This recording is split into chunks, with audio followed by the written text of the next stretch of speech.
बिस्मिल्लाहिर्रहमानिर्रहीम। अस्सलाम वालेकुम नाज़रीन, नाइट एडिशन के साथ मैं हूं सरवत वली। कहते हैं सियासत के सीने में दिल होता है, ना ही सियासी रिश्ते खून के होते हैं बल्कि मफाद होता है, और जब मफादात बदलते हैं तो सियासी दोस्तियां दुश्मनी का रूप धारने में देर नहीं लगाती हैं। इस वक्त पाकिस्तान पीपल्स पार्टी और मुस्लिम लीग नून के इत्तेहाद की बात भी कुछ ऐसी ही है, जिसे सियासी मुखालिफिन तो सियासी बका की जंग का नाम देते हैं, मगर हुक्मरान इत्तेहाद का इसरार है कि ये इत्तेहाद मिसाके जमहूरियत का तसलसल है, मगर आजकल इसे खुद ही मिसाके मजबूरी का नाम भी दिया जा रहा है। गवर्नर पंजाब सरदार सलीम हैदर साहब ने एक मरतबा फिर से कहा है कि दोनों जमातों का इत्तेहाद मोहब्बत या कोई शौक नहीं है बल्कि एक मजबूरी है। अब ये नुक्ता अहम है कि ऐसी भी कौन सी मजबूरी है कि पीपल्स पार्टी पहले हुकूमती पॉलिसी पर तनकीद करती है, फिर उसी पॉलिसी की हिमायत भी करती है। पंजाब हुकूमत में नया बल्दियाती कानून जब आया तो पाकिस्तान पीपल्स पार्टी के रहनुमा हसन मुर्तज़ा साहब ने कहा कि गैर जमाती लोकल बॉडीज इलेक्शन प्रिपोल धांधली के मुतरादिफ है, मगर फिर उसी कानून पर पीपल्स पार्टी के गवर्नर पंजाब सिग्नेचर भी करते हैं। कहानी यहाँ पर खत्म नहीं होती, बल्कि मरकज के यही इत्तेहादी आज़ाद कश्मीर और बलूचिस्तान में भी हरीफ बनते हुए नजर आ रहे हैं। एक तरफ जहाँ पीपल्स पार्टी आज़ाद कश्मीर में मौजूदा वज़ीर आज़म को घर भेजकर अपना वज़ीर आज़म लाने के मिशन पर है, वहां पर यह भी दावा है कि इस इन हाउस तब्दीली के लिए उनके पास शायद नंबर गेम भी पूरी है।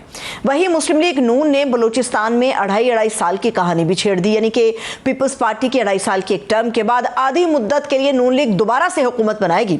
लेकिन पीपल्स पार्टी की शाजिया मरी साहिबा कहती हैं कि नून लीग और पीपल्स पार्टी के दरमियान ऐसा कोई मुआहदा नहीं हुआ था, यानी इस बार इक़्तिदार की कुर्सी पर बैठने वालों की वजह से ही कुर्सी हिलती हुई भी नजर आ रही है।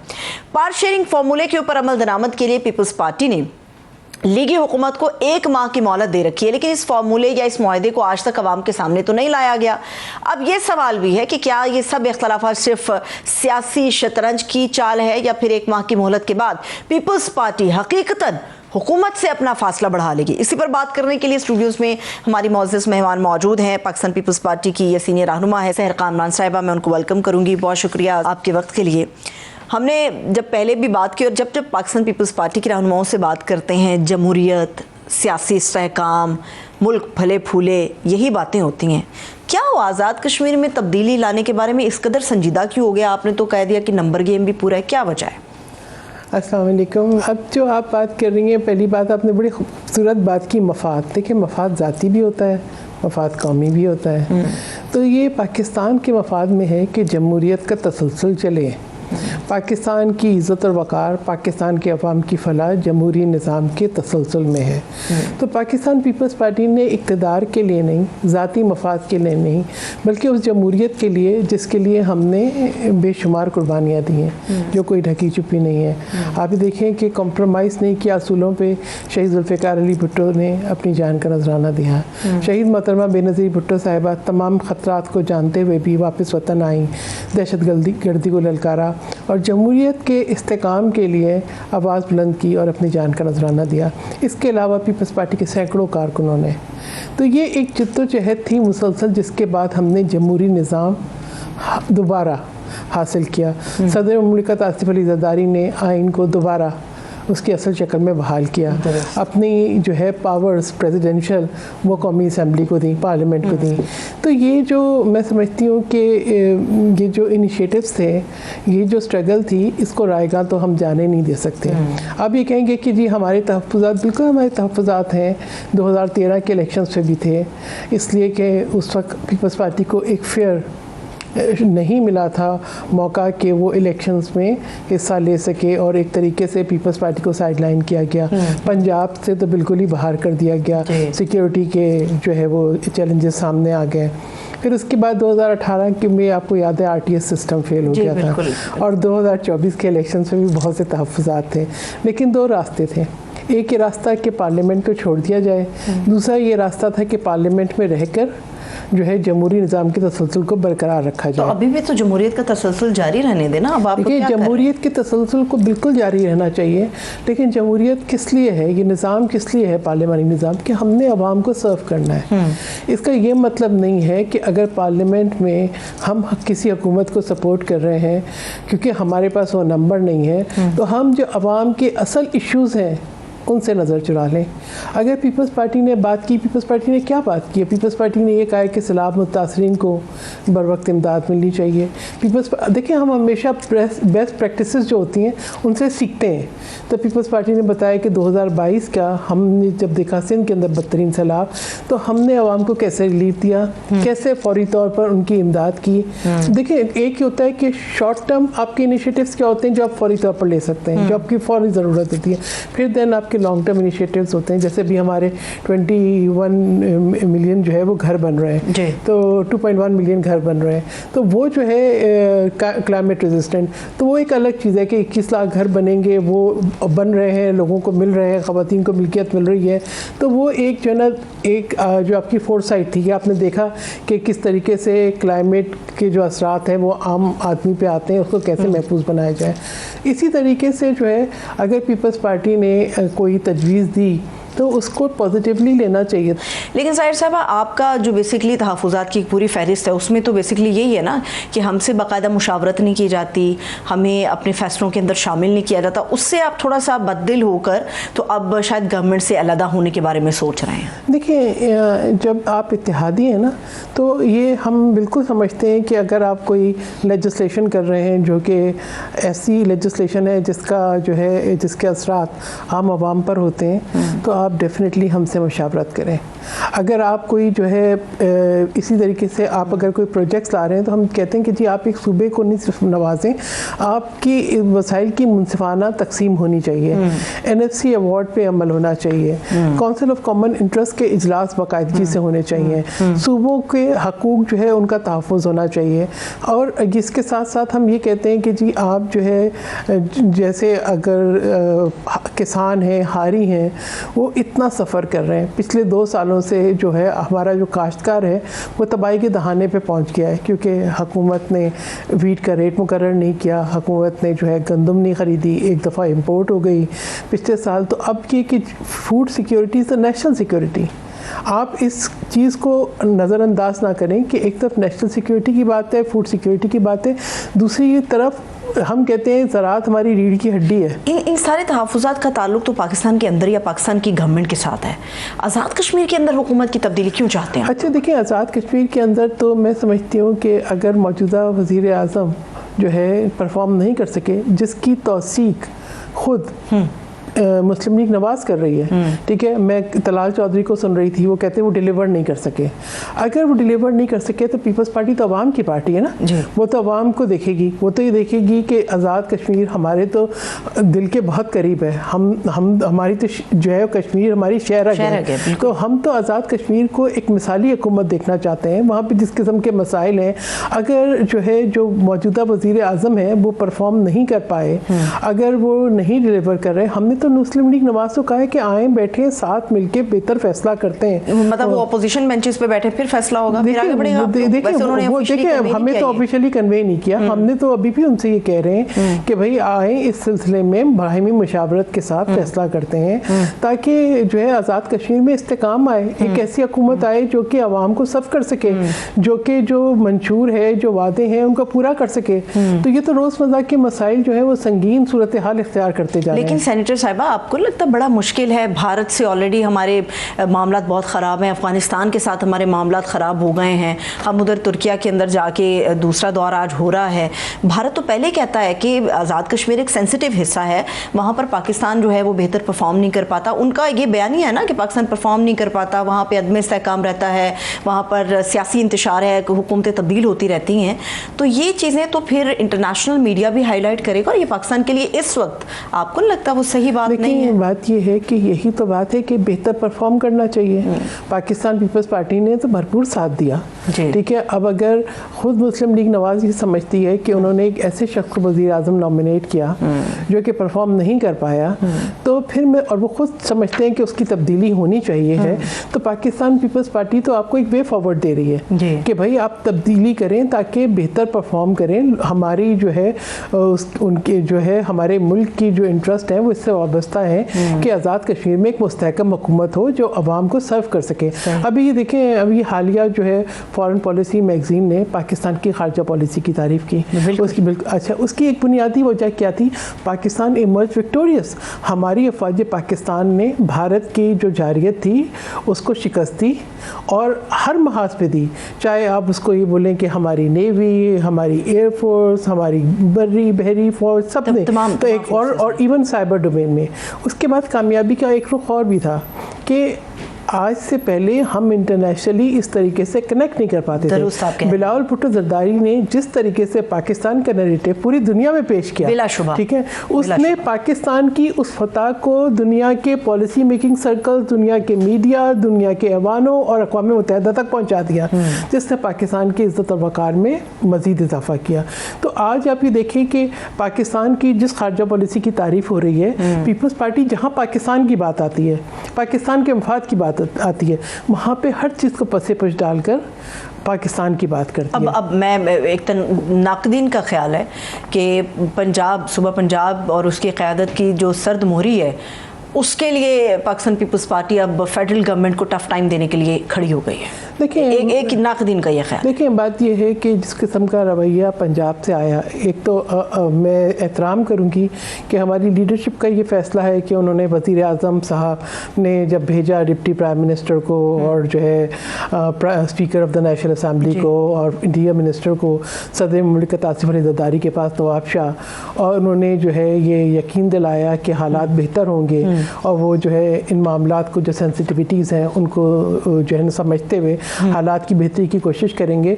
तो एक लीडरशिप ने सीसी के अंदर मीटिंग हुई, चेयरमैन बिलावल भुट्टो जरदारी की वज़ीर आज़म से हुई, तो उसके बाद एक फ़ैसला ये किया कि we should give time to prime minister Shahbaz Sharif और हम ये देखते हैं कि एक महीने के अंदर क्या बेहतरी आती है। मैं समझती हूँ कि पंजाब के अंदर जो है आपको ये देखना चाहिए कि अगर हम इत्तेहादी हैं तो आप सब्र और तहम्मुल का मुजाहरा करें। नहीं, अब ये भी तो क्लियर नहीं ना सेनेटर साहिबा, इत्तेहादी तो आप लोग हैं लेकिन अपोजिशन बेंचेस पर भी बैठे हुए हैं। अब ये भी थोड़ी सी क्लैरिटी नहीं होती कि आप वाकई हुकूमत के साथ आगे बढ़ रहे हैं या अपोजिशन जमात के तौर पे आगे बढ़ रहे हैं, ये भी किसी को क्लियर। मैं समझती हूँ कि अगर हम पार्लियामेंट में ना बैठे हों, कौमी असम्बली या सेनेट, तो ये हुकूमत जो है एक जो है ना जो कोरम है वो भी पूरा नहीं कर पाती इस पाकिस्तान पीपल्स पार्टी। हम हुकूमत की हर उस चीज़ को जो कि अवाम के और कौमी मफाद में होती है सपोर्ट करते हैं, हम उनके साथ ही बैठे हुए हैं, हुकूमती बेंचों पे बैठे हुए हैं। अब पंजाब के अंदर जो रवैया है, अगर वो किसी को बर्दाश्त नहीं कर रहे हैं तो मुझे अब फिर बात करनी पड़ रही है कि फिर उस ये तो मेरे ख्याल में उनको अपने रवैये का खुद तजिया करना चाहिए। अच्छा, मैं आपको अगर कतई कलामी की माफ़ी चाहूँगी। अब नवाज शरीफ साहब ने भी बात आगे बढ़ाकर पीपल्स पार्टी के कहा कि इख्तलाफात दूर करो, हमारे इत्तेहादी हैं। शहबाज शरीफ साहब भी इसको कोशिश में नज़र आए, स्पीकर भी इस कोशिश में नज़र आए, जरदारी साहब भी इस कोशिश में नज़र आए, गवर्नर साहब भी इस कोशिश में नज़र आए।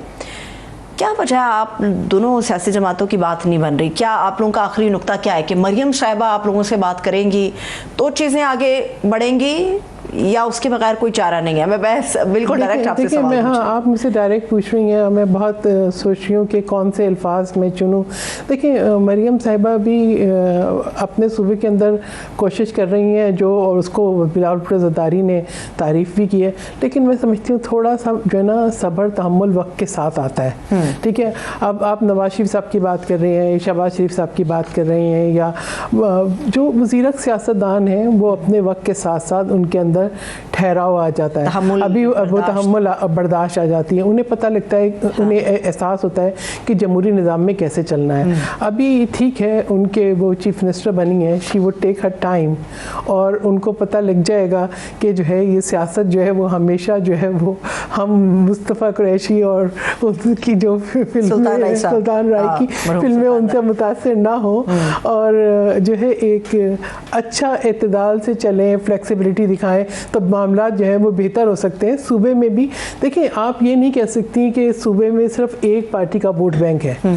ठीक है, हम इक़्तिदार में हो या ना हो, वोट बैंक हमारा एग्जिस्ट करता है। जब आप मजदूरों की, किसानों की, हारियों की बात करती हैं, जब आप मेहनत कश तबके की बात करती हैं, तो आपको जे भुट्टो का नारा ज़रूर सुनने को मिलेगा। हाँ, ठीक है, तो हम जब आवाम की बात आएगी तो हम ज़रूर मशवरा भी देंगे, बात भी करेंगे, उनको रिलीफ पहुँचाने की भी कोशिश करेंगे, चाहे हम अपने मसाइल से करें, चाहे हम वफाकी हुकूमत से मुतालबा करें, और पाकिस्तान पीपल्स पार्टी ने वफाकी हुकूमत से मुतालबा किया था। जी बिल्कुल, और हमारा पंजाब की तरफ से आया देखिए, जब सिंध के अंदर सैलाब आया तो बिलावल भुट्टो ज़रदारी ने पूरी दुनिया को बावर कराया, यूनाइटेड नेशन के सेक्रेटरी जनरल आए कि ये जो है क्लाइमेट क्राइसिस है, इससे पाकिस्तान का वो हिस्सा नहीं है जो पाकिस्तान के जो है जिसकी सज़ा भुगत रहा है। और सैलाब ने ज़मीन पे दरारें तो डाली, मगर हुकूमत के अंदर भी दरारें वो सैलाब डाल गया। उसके ऊपर जो बयानबाजी हुई, गवर्नर पंजाब साहब ने जो गवर्नर खैबर पख्तूनख्वा के साथ एक मुश्तरका प्रेस कॉन्फ्रेंस की, उसके अंदर भी उन्होंने बहुत सारी बातें की। फिर गुज़श्ता रोज़ वो एक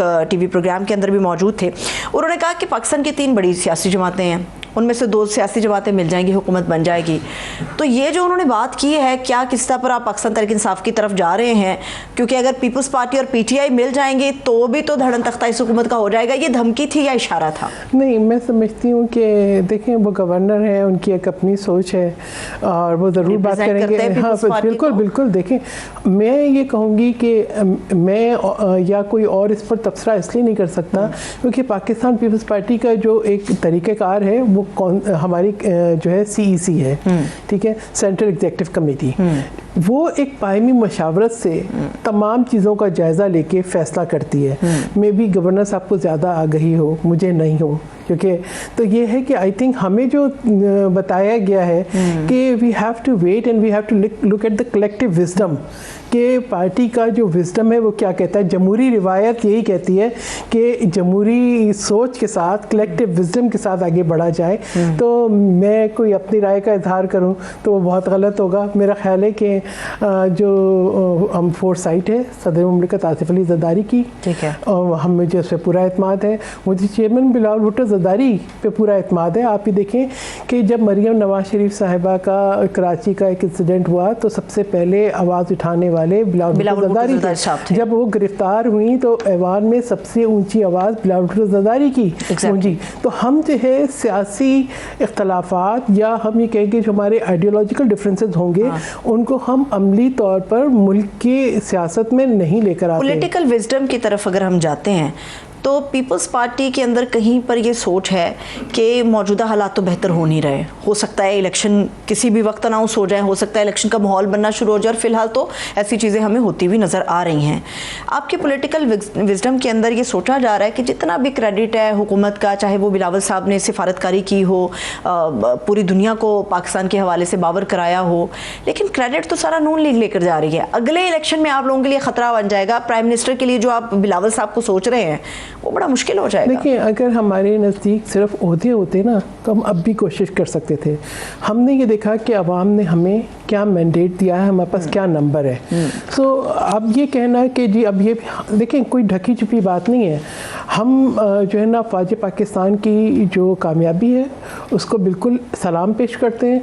आप ये देखें कि डोनाल्ड ट्रंप ने अमेरिका में जो लंच पे बुलाया, पहले फील्ड मार्शल सैयद आसिम मुनीर को बुलाया, उसके बाद जो उनकी मुलाकात हुई वज़ीर आज़म के साथ और फील्ड मार्शल साहब के साथ, उसमें वज़ीर ख़ारजा नहीं थे, ठीक है। फिर अभी भी आप ये देखें कि हमारे जो एक वफ़द किया न्यूयॉर्क में, तो हमने ये देखा कि बहुत सारे हमारे अहम वज़ीर जो हैं वो उस तरीके से पाकिस्तान के नरेटिव को बयान नहीं कर सके, ठीक है। तो ये तो मेरे ख्याल में कोई ढकी छुपी बात नहीं है, इसमें आप इख्तलाफ कर सकते हैं। लेकिन बिलावल भुट्टो ज़रदारी ने ये नहीं सोचा कि मेरा ताल्लुक पाकिस्तान पीपल्स पार्टी से है या मैं शहबाज शरीफ साहब की हुकूमत को मुस्तहकम कर रहा हूँ। अब उन्होंने कहा मैं पाकिस्तान को मुस्तहकम कर रहा हूँ, मैं पाकिस्तान का मुकदमा पेश कर रहा हूँ, मैं पाकिस्तान का नरेटिव लेकर आया हूँ। ठीक है, अब आपने पाकिस्तान की बात की, मेरे पास आखिरी 1 से 1.5 मिनट है। सहर साहिबा, मुझे ये बताइए, जब पाकिस्तान की बात करते हैं तो पाकिस्तान का आइन, पाकिस्तान के अंदर मौजूद जमहूरियत ये हक़ देती है कि हर एक पार्टी आज़ाद है, एहतजाज में भी, पुरअमन एहतजाज में भी और अपने कायदीन से मिलने में भी। आसिफ अली ज़रदारी साहब भी जेल के याम में जब रहे, असीरी काटी, तो हमने देखा पीपल्स पार्टी के साथ क्या मामला चलते रहे। मियाँ नवाज शरीफ साहब ने असीरी काटी, हमने देखा उनके लोग भी उनसे मिलते रहे। अदालत ने हुक्म दिया कि जो नए CM हैं वो जाकर मिल लें खान साहब से। अडियाला इंतज़ामिया ने कहा जी नहीं मिलना, हुकूमत ने कह दिया जी हमने कहा कि वो जरा पाँव ज़मीन पर रख ले इसलिए हमने मिलने दिया, पीर या मंगल को मुलाकात हो जाएगी। इस पूरी सिचुएशन को आप किस तरह से देख रही हैं, being a Pakistani not a politician? अच्छा देखिए, मैं ये समझती हूँ कि मुलाकात में कोई हर्ज नहीं है। अब ये ज़रा सोचने की बात है कि मुलाकात हुकूमत ने नहीं होने दी, या ये जो फहरिस्त जाती है इमरान खान साहब के पास, उन्होंने ख़ुद मुलाकात नहीं की। देखिए बात यह है कि जिससे वो मुलाकात करना चाहते हैं, मुलाकातें तो उनकी होती हैं। मतलब ये कि इमरान खान साहब की मुलाकात जो है अगर बाकी सबके साथ हो रही है तो वज़ीर आला के साथ क्यों नहीं हो रही? तो मैं समझती हूँ कि थोड़ा सा हमें देखना चाहिए, सामने हक़ाइक़ पूरे आए कि अच्छा अब ये कहा जा रहा है कि जी काबीना जो है वो नहीं बन रही क्योंकि मुलाकात नहीं हो रही। तो देखें तो रोज़ाना ट्वीट पे सारी अपनी पॉलिसीज़ चलाते हैं, ट्वीट पे अपनी काबीना भी बता दें। अखलाकी और आईनी लिहाज से तो ये उनका हक है। People's party support the fundamental rights despite के इमरान खान साहब का पीपल्स पार्टी के साथ क्या रवैया था। उन्होंने फरियाल तालपुर साहिबा को ईद की रात हॉस्पिटल से जेल मुंतकिल किया था। उन्होंने सदर मुमलिकत आसिफ अली ज़रदारी को ईद की नमाज़ पढ़ने नहीं दी थी।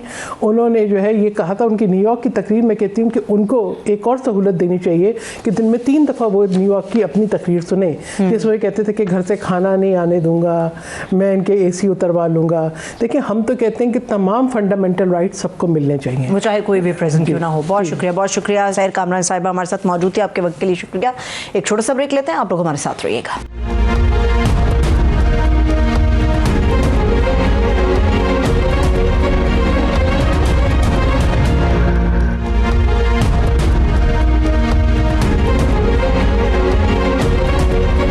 बाद एक मरतबा फिर से खुशामदीद कहेंगे। नाज़रीन, मुस्लिम लीग नून और पीपल्स पार्टी इत्तेहाद की क्रीज से इख्तलाफात की दहलीज पर कैसे पहुंचे, ये महाज़बे एक खुला राज है।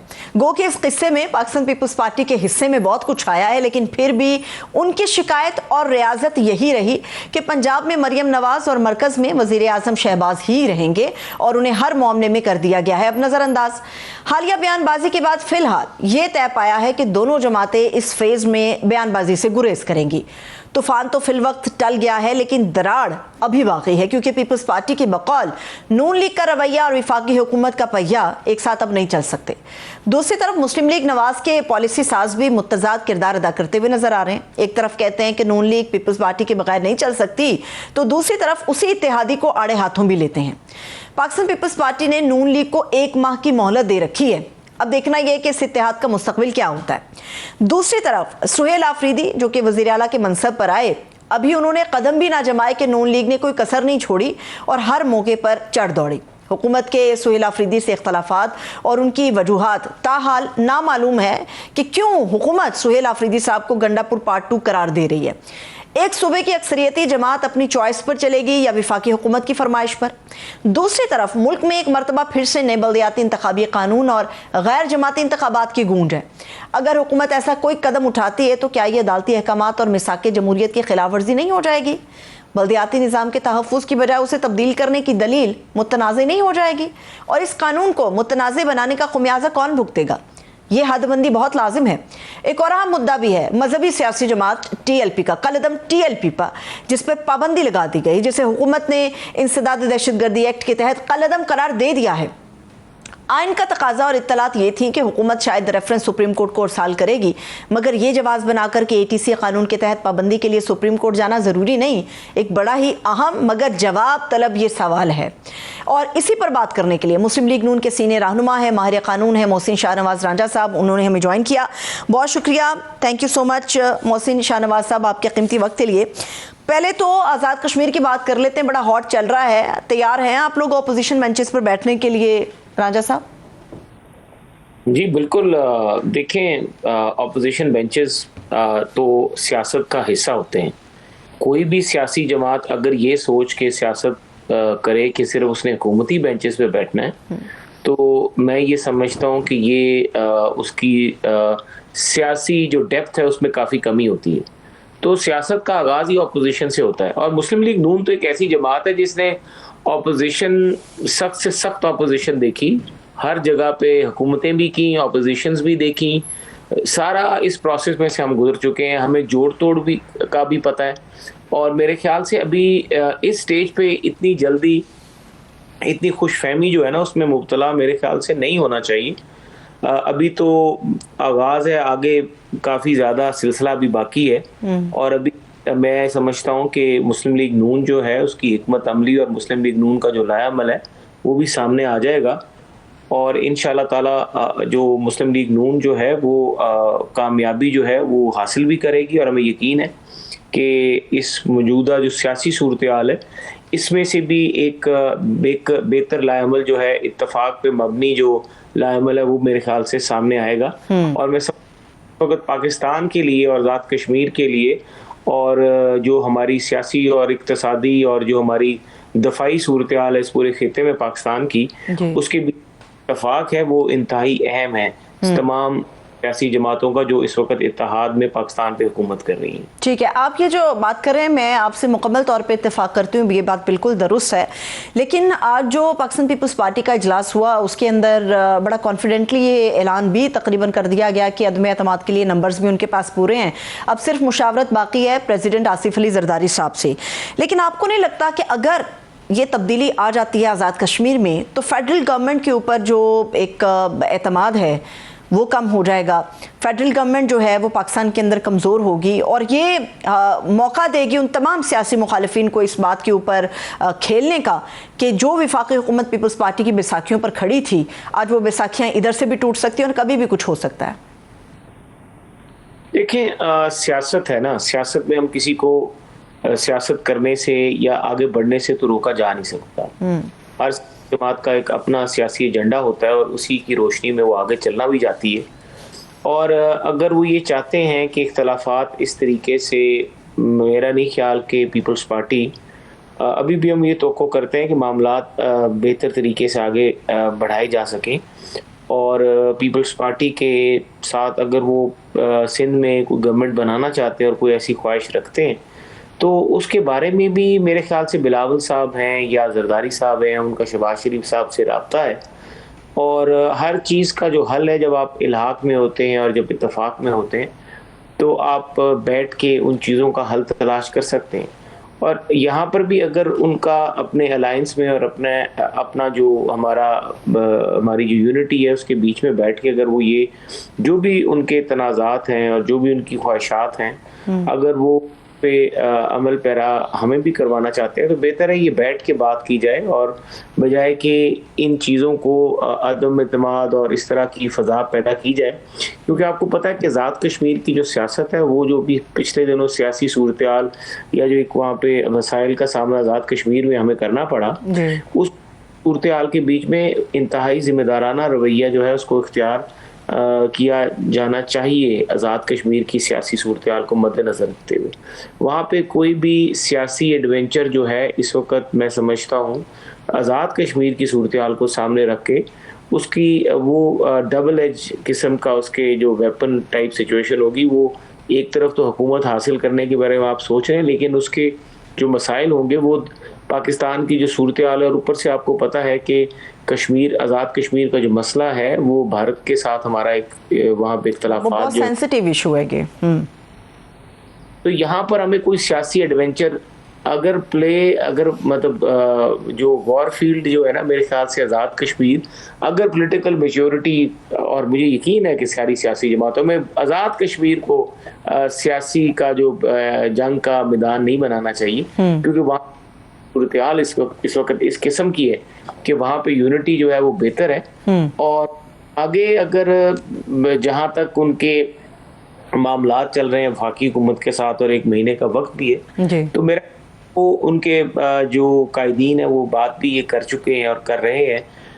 ये थोड़ा गैर मुनासिब है कि जब आपने एक वक्त महीने का टाइम दिया और 1 महीने के टाइम को भी मुकम्मल हुए अरसा भी नहीं हुआ और आपकी हमें पता भी नहीं चल रहा कि तहफ़्फ़ुज़ात जो हैं वो दूर हो सके या ना हो सके, तो उसके साथ ही उसी 1 महीने इसका मतलब तो मोहसिन साहब ये है ना कि बात नहीं बन रही, बात बिगड़ रही है, इसलिए तो आज़ाद कश्मीर के अंदर तब्दीली भी आ रही है। फेडरल गवर्नमेंट के अंदर या पाकिस्तान के इस हिस्से में जो में इस्लामाबाद के अंदर या फिर सूबा पंजाब की लीडरशिप के साथ जो एक रस्साकशी है उसका जो नतीजा है वो आज़ाद कश्मीर में तब्दीली के साथ पीपल्स पार्टी लाना चाह रही है। अब आपने भी बात की, नवाज शरीफ साहब की तरफ से हिदायत हुई, शहबाज शरीफ साहब से मुलाकात हुई, प्रेसिडेंट जरदारी इस मामले में आए, बिलावल भुट्टो जरदारी साहब आए, स्पीकर नेशनल असेंबली इस मामले में आए, किसी भी तरह से बात नहीं बन रही। क्या सिर्फ पंजाब के लीडरशिप के साथ इशू है, वो सामने आए तो चीज़ें हल होनी चाहिए, या आपको लगता है कि नहीं पॉलिटिकल मैच्योरिटी किसी और चीज़ का नाम है, किसी और तरीके से इसको ट्रीट किया जाना चाहिए? देखिए, पंजाब की जो सियासत है वो सिंध की सियासत में किसी भी सियासी जमात का बुनियादी हक है वो जाके मुदाखलत करे। और पंजाब में अगर उनके पास नंबर्स हैं और वो एक साइजेबल नंबर्स हैं जिसकी बुनियाद के ऊपर वो पंजाब में क्लेम अपना इस्टेब्लिश कर सकते हैं, तो मेरे ख्याल से वफाकी हुकूमत को, पंजाब हुकूमत को उनको अकोमोडेट करने में कोई इतराज़ नहीं होगा। कारकर्दगी, वजीर आला पंजाब की कारकर्दगी वाकई ही बड़ी अमेजिंग है, और उन्होंने जिस तरीके से डिलीवर किया है पंजाब की आवाम को हर सेक्टर के बीच में, वो इंतहाई लोगों के लिए भी और आवाम के लिए भी एक बहुत बेहतरीन उनकी कारकर्दगी सामने आई है। और ये कारकर्दगी हर सियासी जमात को ये सहूलत मुयसर है पाकिस्तान की सियासत के बीच में, चाहे वो पीपल्स पार्टी सिंध में है, चाहे वो तहरीक इंसाफ KPK में है। तो जो मेन सियासी स्ट्रीमलाइन सियासी जमातें हैं उनकी हुकूमतें भी हैं, वो अपने सूबों में जाके काम करें और एक दूसरे के काम जो है उसको पॉजिटिवली। लेकिन सब शिकवा तो यहीं पर है ना, शिकवा तो दरहकीकत यही है कि पंजाब के अंदर जो उनके लोग हैं पीपल्स पार्टी के, वो शिकवा करते हैं कि जी हमें ना तो स्पेस दी जाती है, ना हमें वसाइल फराहम किए जाते हैं। जब हमें पॉलिटिक्स करने की इजाज़त ही नहीं मिल रही तो फिर अपने लोगों को हम डिलीवर कैसे करेंगे? असल जो मामला है वो तो दरअसल उठा ही पंजाब से, और यही वजह है। देखिए, वही मैं कह रहा हूँ ना कि अगर तो इनके पास वहां पे नंबर्स हैं, ठीक है, वो हमारे साथ बैठे हुए हैं, हमारे इत्तेफाक में हैं, हम उनके साथ हैं। एक ज़माने में उनको कहा भी जाता था कि आप आ जाएं। उस वक्त पीपल्स पार्टी जो थी खुद ही तैयार नहीं थी, वो कहते थे कि ये जो काबीना है इसके बीच में आना मुनासिब नहीं है। इसके बावजूद भी उन्होंने आईनी और दस्तूरी जो ओहदे थे वो उन्होंने ले भी लिए, लेकिन उस वक्त उन्होंने रिलक्टेंस शो की और मुस्लिम लीग नून के ऊपर सारा वजन डाला गया कि एक इक्तसादी सूरत हाल जो पाकिस्तान पूरी माशी सूरत हाल थी उस वक्त, कश्ती को तूफान में से निकालने वाला जो काम था उस स्टेयरिंग तो उन्होंने शहबाज शरीफ के हाथ में पकड़ा दिया और कहा कि अब आप ये रफ जो राइड है ये आप, अब जब पाकिस्तान इस्तेहकाम की तरफ मुस्तहकम हो चुका है तो उस वक्त ज़ाहिर है ख्वाहिश भी पैदा होती है और हम ख्वाहिशात की कदर करने वाले हैं। हमारी उनके साथ एक ऐसा है कि मुस्लिम लीग नून का एक सियासी रिकॉर्ड भी है कि हम हमेशा अपने जो एलाइज हैं और ख़ास तौर पे पीपल्स पार्टी के साथ हमारे जो ताल्लुकात मिसाक जमहूरियत के बाद मोहतरमा की शहादत, जैसे पहले मोहतरमा के साथ नवाज शरीफ साहब और उनकी शहादत के बाद भी नवाज शरीफ साहब और जरदारी साहब कई मकामात पे ऐसी इकट्ठे मिलके निकले, ऐसे सियासी जहाँ पर इख्तलाफात थे उनको उन्होंने उलझे हुए इख्तलाफात को सुलझा भी दिया। तो हम हैं कि ये एक दो या चंद एक सीट्स जो हैं, एक पोस्टिंग ट्रांसफ़र ना होना या एक किसी का कुछ छोटा मोटा काम रह जाना, एक दो सीटों की वजह से हमें पूरी जो हमारी पोजीशन है, जो हमारी सूरत हाल है, देखिए पूरी एक सूबे को इतनी बड़ी सियासी जमात के साथ इख्तलाफात, एक पॉलिटिकल मैच्योरिटी का ये तकाजा है कि जहाँ पे आपका एक आधा MPA या 2 MPAs के अगर कोई एतराज़ात हैं तो आप उसको इस लेवल पे ले जाएं कि आप एक के साथ इस हद तक चले जाएं कि आप कहें कि हम आपके साथ चल ही नहीं सकते। लेकिन मोहसिन साहब, चोट तो ज़्यादा डेफिनेटली गहरी है। चोट तो बात ये हुई है कि जो दो सियासी जमातें 2024 के इंतखाब के बाद हमें यकजान दो कालिब नज़र आ रही थी, अब ना वो यकजान रही हैं और वो अलग-अलग ही परफॉर्म कर रहे हैं। और जिस मिसाक जमहूरियत की आप बात कर रहे हैं, इसको तो पीपल्स पार्टी जो आपसे इख्तलाफ ड्राइंग रूम के अंदर करती थी, अब तो वो चौक पे खड़ी होकर कहती है ये मिसाक मजबूरी है हमारे लिए। वो तो मिसाक जमहूरियत नहीं मान रहे अब। देखिए, नहीं, हम ये नहीं कह रहे कि वो माने या उनके लिए कोई पाबंदी उसको मानना। मैं तो मिसाल दे रहा था कि एक इख्तलाफात एक इंतहा पे थे, शिद्दत पे थे, और इख्तलाफात जो इंतहा और शिद्दत पे थे उनको कहाँ से कहाँ पे ले आया गया। तो अब मैं समझता हूँ कि इस सियासी सूरत हाल को हम ये ना समझें कि ये कोई हरफ आखिर है और ये सूरत हाल जो है अब इसके बीच में कोई नो रिटर्न पॉइंट आ चुका है।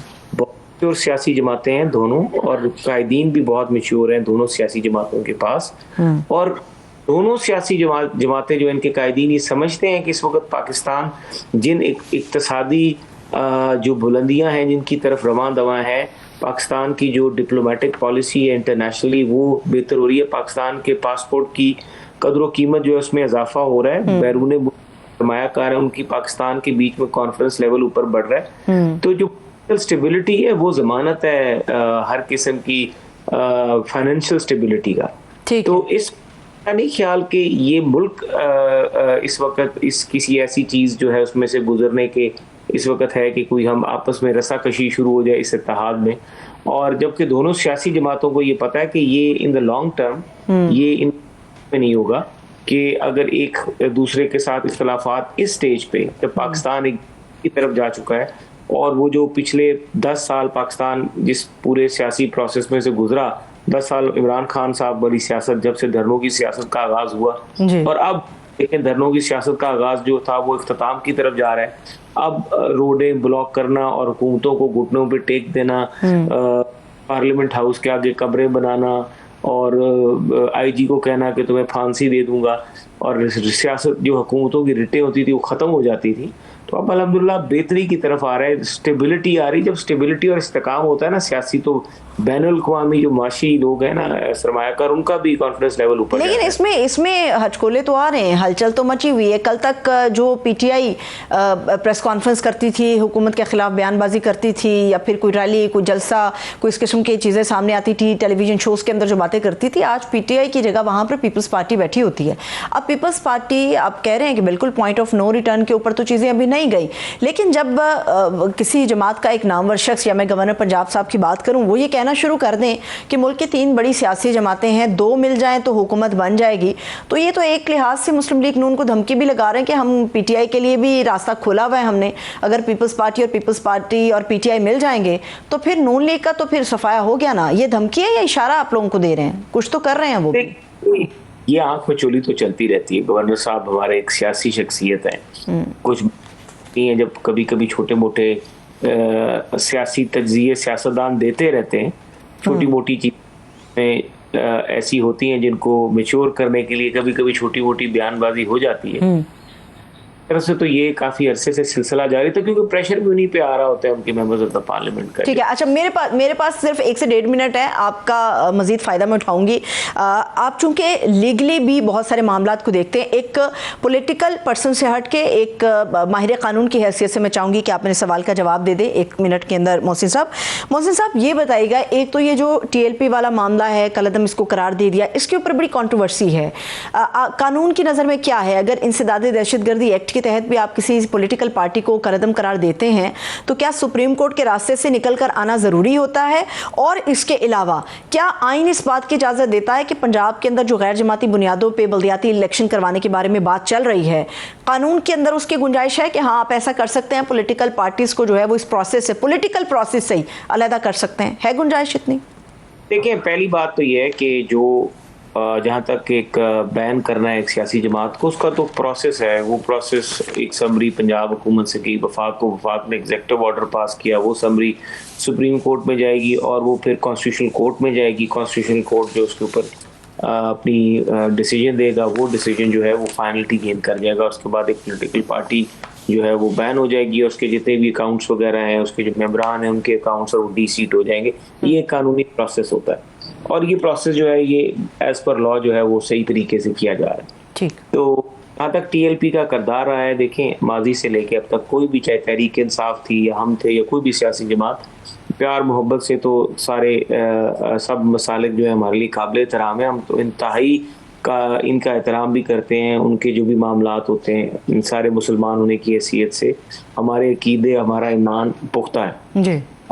जहाँ तक शिद्दत और इंतहा पसंदी का सवाल उठता है, वो अनएक्सेप्टेबल है। बिल्कुल, वो तो कहीं भी किसी भी मुआशरे में इजाजत नहीं है। गैर जमाती बुनियादों के ऊपर मुझे जरा जल्दी से आप कमेंट दे दीजिए कि आइन के अंदर गुंजाइश है पॉलिटिकल प्रोसेस से पॉलिटिकल पार्टीज को दूर कर दिया जाए?